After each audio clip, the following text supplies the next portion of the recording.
इस खबर के प्रायोजक हैं विवेक ग्रुप ऑफ कॉलेजेस, अनुशासित माहौल, शैक्षिक वातावरण, मुरादाबाद रोड, बिजनौर। नारायण की पूजा करने पर लक्ष्मी की स्वयं ही हो जाती है प्राप्ति। आचार्य राधा चेतन स्वामी।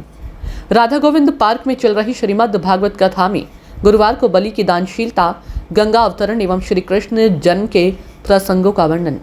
मेरठ में माधवपुरम सेक्टर 1 स्थित राधा गोविंद पार्क में चल रही श्रीमद् भागवत कथा में आचार्य राधा चेतन स्वामी ने कहा कि नारायण की पूजा करने पर लक्ष्मी की स्वयं ही प्राप्ति हो जाती है। कथा का श्रवण करने दूर दूर से भारी संख्या में आए श्रद्धालुओं को संबोधित करते हुए आचार्य ने राक्षस राज बलि की दानशीलता के प्रसंग का वर्णन किया। कथा व्यास ने बताया कि राजा बलि की दानशीलता से नारायण इतने प्रसन्न हुए कि उन्होंने राजा बलि से वर मांगने को कहा। इस पर राजा बलि ने कहा कि उन्हें नारायण के भजन के सिवा अब कुछ नहीं चाहिए। नारायण उनकी भक्ति से प्रसन्न होकर उन्हीं के होकर रह गए। लक्ष्मी जी को चिंता हुई और उन्होंने नारद से बात की। नारद जी ने कहा कि वे बहन बनकर राक्षस राज बलि के पास जाएं और उन्हें राखी बांधकर नारायण को उनसे मांग ले। लक्ष्मी जी ने वैसा ही किया। आचार्य राधा चेतन स्वामी ने कहा कि यह कथा हमें सिखाती है कि यदि लक्ष्मी को पाना है तो नारायण को भजो। नारायण को भजने पर लक्ष्मी स्वयं पास चली आती है। इस अवसर पर आचार्य राधा चेतन स्वामी ने गंगा अवतरण की कथा सुनाते हुए कहा कि राजा भागीरथ ने वर्षों तक तपस्या करके गंगा को पृथ्वी पर लाकर अपने पूर्वजों को तारा है। उन्होंने कहा कि आज हमारी पीढ़ी को गंगा का महत्व ही मालूम नहीं है।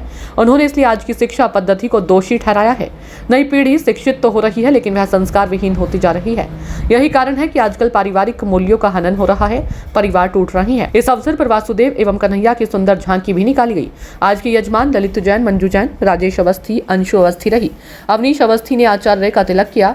आचार्य राधा चेतन स्वामी के साथ वृंदावन से आए मोहित भारद्वाज, अमित भारद्वाज, अभिषेक शुक्ल एवं दुर्गा प्रसाद ने श्रीमद् भागवत के मंत्रों का जाप किया। इस अवसर पर शिव कुमार रोहेला, रोहताश गिरी, संजय गुप्ता, अतुल शर्मा, डीडी माहेश्वरी, लक्ष्य, मधुर अग्रवाल, अशोक रोहेला, अमंत महंत तिवारी, संयुक्त व्यापार संघ के अध्यक्ष नवीन चंद गुप्ता, तरुण सेठ, दीपक, आयुष, विवेक समेत बड़ी संख्या में श्रद्धालु महिलाएं मौजूद थी। राष्ट्रीय पंचायत के लिए मेरठ से राजेश अवस्थी की रिपोर्ट।